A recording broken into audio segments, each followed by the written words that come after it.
বাংলা সাহিত্যের বিখ্যাত কিছু গল্পকারের গল্প দিয়ে সাজানো আমাদের এই স্টোরি ড্রাইভ।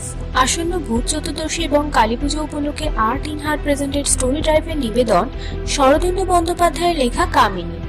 শরদিন্দু বন্দ্যোপাধ্যায়ের জন্ম 1899 খ্রিস্টাব্দে এবং মৃত্যু 1970 খ্রিস্টাব্দে। বাংলা সাহিত্যে শরদিন্দু বন্দ্যোপাধ্যায় এক বিশাল ব্যক্তিত্ব।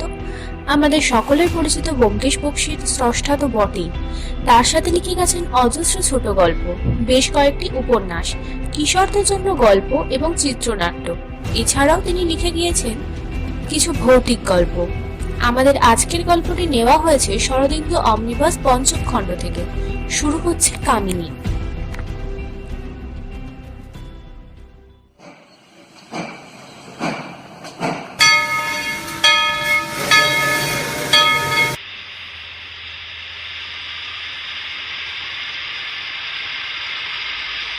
স্টেশনে ট্রেন থামতেই হ্যাটকোট পরা সোমনাথবাবু নেমে পড়লেন। স্টেশনটি ছোট, তার পাশের রাস্তাও বেশি বড় নয়। ট্রেন 2-3 মিনিট থেমে চলে গেল।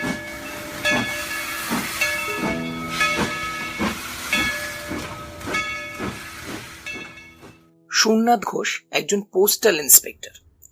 কিছুদিন আগে এদিকটার গ্রামাঞ্চলে কয়েকটি নতুন পোস্ট অফিস খুলেছে। সোমনাথবাবু সেগুলো দেখতে এসেছেন। এর আগে তিনি এদিকে কখনো আসেননি। ছোট সুটকেসটা হাতে নিয়ে তিনি স্টেশন থেকে বেরিয়ে এলেন। সঙ্গে তার কোনো জিনিসপত্র নেই।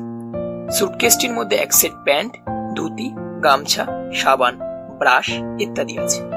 স্থানীয় পোস্ট অফিসটা স্টেশনের কাছে। ডাক এবং তার দুই আছে, কিন্তু সবই শহরের অনুপাত। একজন পোস্টমাস্টার, একটি কেরানি ও 2 জন পিয়ন। পোস্ট অফিসের পেছনে পোস্টমাস্টার সপরিবারে বসবাস করে। বেলা আন্দাজ 11টার সময় সোমনাথবাবু পোস্ট অফিসে এসে নিজের পরিচয় দিলেন।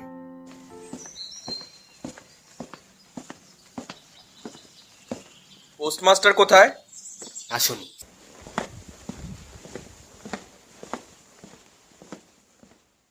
স্যার, ইনি আপনার খোঁজ করছিলেন। হ্যাঁ বলুন। নমস্কার, আমি সুরনাথ ঘোষ, পোস্টাল ইন্সপেক্টর। এখানে আমাকে ইন্সপেকশনের জন্য পাঠানো হয়েছে। আরে স্যার আসুন, বসুন স্যার বসুন। আজ দুপুরে আপনি কিন্তু আমার বাড়িতেই খাবেন। আচ্ছা বেশ, সেসব হবে কোন। দুপুরে খাওয়া দাওয়ার পর সোমনাথ বিশ্রাম করলেন। তারপর আবার জামা কাপড় পরে বেরোবার প্রস্তুতি নিচ্ছিলেন। এর মধ্যে খবর নিয়েছেন যে 3টে পোস্ট অফিস ইন্সপেকশনে তিনি যাবেন। তার মধ্যে যেই পোস্ট অফিসটা সবচেয়ে কাছে সেটাই 12 মাইল দূরে। কাঁচা পাকা রাস্তা আছে। সোমনাথ তার পিয়নের সাইকেলটা ধার নিলেন। আজ সন্ধ্যের মধ্যেই সেই গ্রামে পৌঁছিয়ে যাবেন। কাল সকালে সেখানকার পোস্ট অফিস তদারক করে সন্ধ্যের আগে ফিরে আসবেন। তারপর আবার অন্য পোস্ট অফিসে যাবেন। সাইকেলের পিছনে তার ছোট্ট সুটকেসটি বেঁধে নিলেন। সাইকেল চালানো শুরু করবেন। এখান থেকে যাওয়ার পর মাইল 5-6 দূরে রাস্তাটা দুভাগ হয়ে গেছে। বাম দিকের রাস্তাটা দিয়ে তাড়াতাড়ি পৌঁছানো যায়, তবুও আপনি ডান দিকের রাস্তাটাতেই যাবেন। কেন? বাহাতি রাস্তা কি দোষ করেছে? ও রাস্তাটা ভালো নয়। আর কথা না বাড়িয়ে সোমনাথবাবু বেরিয়ে পড়লেন। কয়েক মিনিটের মধ্যেই তিনি শহর এলাকা ছাড়িয়ে এলেন। তারপর অবারিত সপ্তদেশ। দেশটা বর্ণসংকর, অবিস্তৃত পলিমাটি নয়, আবার নির্জলা মরুকান্তরও নয়। মাঝে মাঝে ঘন বন আছে। কোথাও শিলাভূমি, কোথাও নরম মাটির বক্ষ বিদীর্ণ করিয়া রুক্ষ পাথরের ঢিপি মাথা তুলেছে। এইরকম বিচিত্র ভূমির ওপর দিয়ে নির্জন রাস্তাটা এঁকে বেঁকে চলেছে। আকাশে পৌষ মাসের স্নিগ্ধ সূর্য, বাতাসে আতপ্ত আরাম। সোমনাথ প্রফুল্ল মনে মন্থর গতিতে চলেছেন। মাত্র 12-14 মাইল সাইকেলে যেতে আর কতই বা সময় লাগবে। সোমনাথের বয়স 40 বছর। মধ্য আকৃতি, দৃঢ় শরীর, মুখশ্রী মোটের উপর সুদর্শন। তিনি বিপত্নিক। বছর 3 আগে স্ত্রী মারা গেছেন। আবার বিবাহের জন্য তিনি মাঝে মাঝে অনুভব করেন, কিন্তু বিপত্নিকের ফলে যে ক্ষণিক স্বাধীনতা যেটুকু লাভ করেছেন সেটা শেষ করে দিতেও মন চাইছে না। তিনি যখন 6 মাইল অতিক্রম করার কাছে, তখন সূর্য পশ্চিম দিকে। অনেকটা মেঘ করেছে। সামনে 2টি রাস্তা আলাদা হয়ে গেছে। হঠাৎ কোথা থেকে একটু কালো মেঘ এসে সূর্যকে ঢেকে দিল। চারদিক অন্ধকার হয়ে এলো। সোমনাথ 2টি রাস্তার মাঝে সাইকেল থামালেন। আশেপাশে একটিও লোকজন নেই। সোমনাথ একটু ভাবলেন, এ কেমন ব্যাপার? সূর্যের মুখের সামনে এমন একটু মেঘ যেন সূর্য মুখোশ পড়েছে। এদিকে এখনো 6-7 জায়গায় বাকি যেতে। আধ ঘন্টার মধ্যে আবার সূর্য অস্ত যাবে। অন্ধকার হওয়ার আগে যদি পৌঁছতে না পারি তাহলে তো খুব সমস্যায় পড়তে হবে। পোস্টমাস্টার যেন কি বলছিলেন, বাঁ হাতের রাস্তাটা ভালো নয়, কিন্তু পৌঁছতে পারবো তাড়াতাড়ি। সুতরাং এখন আমার বাঁ হাতের রাস্তাটাই ধরা উচিত। সুরনাথ সাইকেল নিয়ে বাঁ হাতের রাস্তা ধরলেন। পোস্টমাস্টার ভুল কিছু বলেনি বাবা, রাস্তার যা অবস্থা। সাবধানে চালাতে পারলে আশা করি কিছু হবে না। সুরনাথ বাবু সাবধানে সাইকেল চালাতে চালাতে যেতে থাকলেন। এদিকে সূর্যের সামনে একইভাবে মেঘটা রয়েছে। এইভাবেই হয়তো সন্ধে হয়ে যাবে। এইভাবে 20 মিনিট সাইকেল চালানোর পর অস্পষ্ট আলোতে দেখে মনে হলো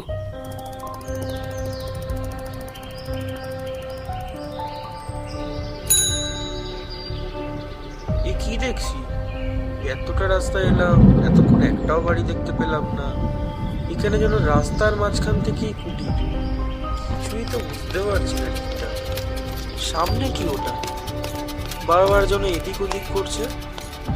আরো কিছু দূর এগোনোর পর রাস্তার পাশে হঠাৎ ব্রেক কষলেন। একটা ছোট কুঠির যেন কোনো মন্ত্র বলে রাস্তার পাশে এসে দাঁড়িয়েছে। আশেপাশে অন্য কোনো কুটির নেই। এই কুটিরটা যেন গ্রামে ঢোকার মুখে প্রহরীর মতো দাঁড়িয়ে আছে। সুরনাথ রাস্তার ধারে যেখানে সাইকেল থেকে নেমেছিলেন সেখান থেকে 3 গজ দূরে কুঠিরের দেওয়ায় ঠেস দিয়ে এক যুবতী বসে আছে। যেন মনে হয় সে সুরনাথের জন্যই অপেক্ষা করছিল। সুরনাথের চোখ যুবতীর চোখের সাথে যেন চুম্বকের মতো আটকে গেল। চাষার মেয়ে, গায়ের রং মাজা পিতলের মতো, দেহ যৌবনের প্রাচুর্যে ফাটিয়ে পড়ছে। এক মাথা চুল, চোখ দুটো বড় বড়, পরে আছে সাধারণ একটা শাড়ি, গায়ে কোনো গয়না নেই। সদবা বিধবা নাকি কুমারী সেটা বোঝা যাচ্ছে না। তার দিকে কিছুক্ষণ তাকিয়ে থাকলে মনে হবে যেন আগুন রাঙা চুল্লির দিকে তাকিয়ে আছি। হ্যাঁ গা, তুমি যাবে কোথায়? যুবতী প্রশ্ন করল। গলার স্বর গভীর ও ভারাট, কিন্তু কথা বলার ধরন গ্রাম্য। সুরনাথের বুকের মধ্যে ধকধক করে উঠল। দীর্ঘকালের অন্ধ আবেগের স্বাদ তিনি অনুভব করলেন। সুরনাথ আত্মসংযম করে উত্তর দিলেন, রতনপুর। যুবতী হঠাৎই মুক্ত কণ্ঠে হেসে উঠল।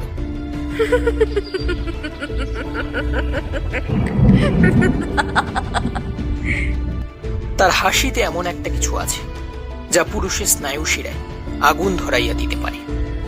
রতনপুর যে অনেক দূর, যেতে যেতে যে অনেক রাত হয়ে যাবে, পৌঁছতে পারবে না যে। তাহলে গ্রামে কি কোথাও থাকবার জায়গা আছে? এইখানেই থাকো না। সুরনাথ চমকে যুবতীর দিকে তাকালেন। তার দৃষ্টি যেন তাকে এখানে থাকতে বাধ্য করছে। বাড়ির পুরুষেরা কোথায়? তারা মাঠে গেছে, সারা রাত ধান পাহারা দিতে হবে তো। মাঠে ধান পেকেছে যে, পাহারা না দিলে চোরে চুরি করে নিয়ে যাবে তো। বেশ, তা যদি অসুবিধা না হয় তাহলে না হয় এখানেই থাকবো।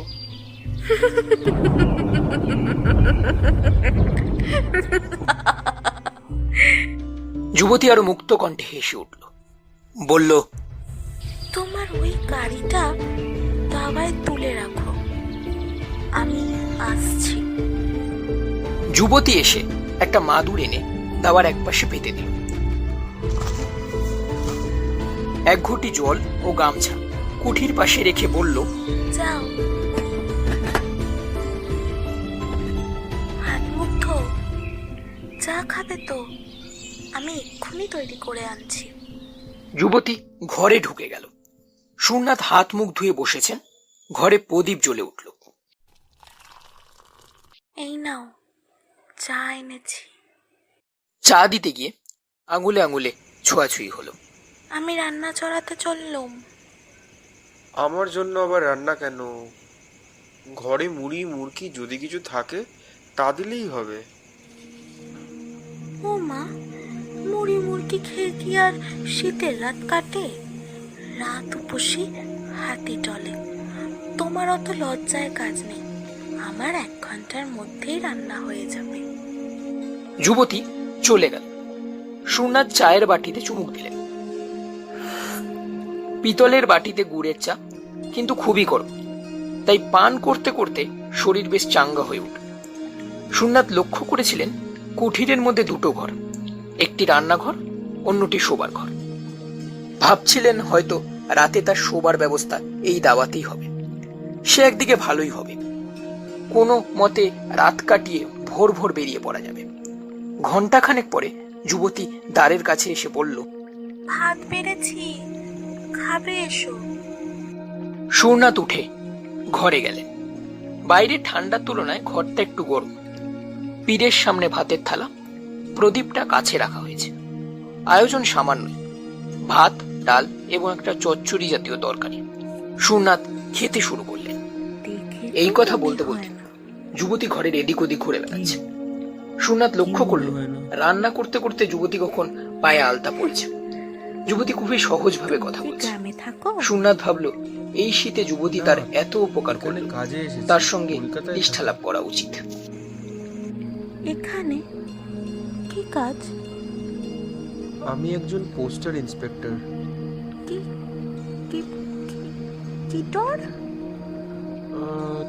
তুমি বুঝবে না। বুঝবো না বলে কি বলাও যাবে না? বুঝিয়ে বলতে জানতে হয়।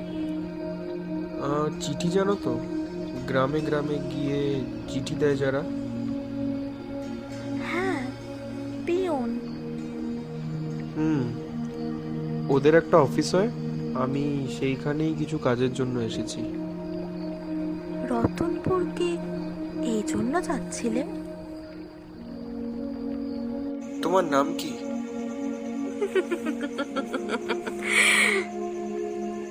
কামিনী।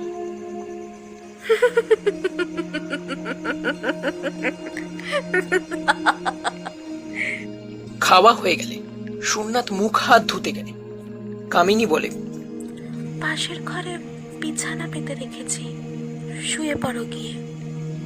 সুরনাথ চমকে উঠলেন, তোতলা হয়ে গিয়ে বললেন, আমি আমি বাইরে মাদুরে শুয়ে রাত কাটিয়ে দেবো। ও মা, বাইরে শোবে কি? শীতে কালিয়ে যাবে যে। যাও, বিছানায় শো গিয়ে। সুরনাথ কথা কাটাকাটি করলেন না। কামিনী রাতে কোথায় যাবে সেটাও জিজ্ঞেস করলেন না। চুপচাপ শোবার ঘরে চলে গেলেন। ঘরে প্রদীপ জ্বলছে, মেঝের উপর খড় পেতে তার উপর তোষক দিয়ে বিছানা করা। সুরনাথ সুটকেস এনে জামা কাপড় পরলেন, তারপর প্রদীপ জেলে রেখেই ঘুমোতে গেলেন। চোখ বুঝে সুরনাথ পাশের ঘরে খুটখাট বাসন কুসনের শব্দ শুনতে লাগলেন। চোখ বুঝে অনেকক্ষণ শুয়ে থাকার পর আচ্ছন্নের মতো হয়ে পড়েছিলেন। হঠাৎ ঘুমটা ভেঙে গেল। তিনি চোখ খুলে দেখলেন কামিনী নিঃশব্দে কখন তার বিছানার পাশে এসে বসে আছে। তার মুখে বিচিত্র হিংস্র মধুর হাসি।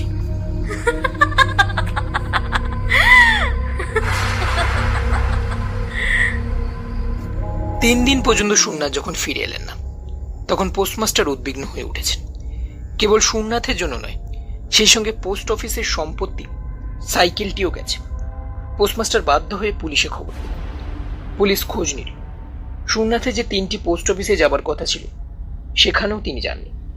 পুলিশ তখন রীতিমতো তদন্ত আরম্ভ করে 7 দিন পরে সুরনাথকে পাওয়া গেল। বাহাতি রাস্তার একটিও কুঠির নেই। সেই রাস্তার পাশে ঝোপঝাড়ের মধ্যে সুরনাথের মৃতদেহ পড়ে আছে। সাইকেলটা অনতি দূরের মাটিতে পড়ে আছে। তার পাশে তার সুটকেস। সুটকেসের মধ্যে জামাকাপড় সবই মজুদ আছে, কিছু খোয়া যায় না।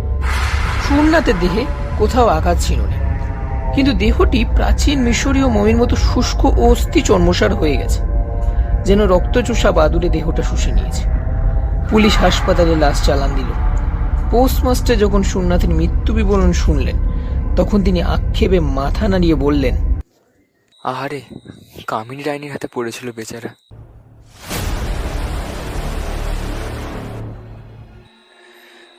কামিনী ডাইনি এখনো উতলাটে আছে। মায়া বিস্তার করে বেচারাকে টেনে নিয়ে গিয়েছিল। আমি ইন্সপেক্টর বাবুকে বারবার বলে দিয়েছিলাম বাঁ হাতের রাস্তাটা ভালো নয়, কিন্তু শুনলেন না উনি আমার কথা।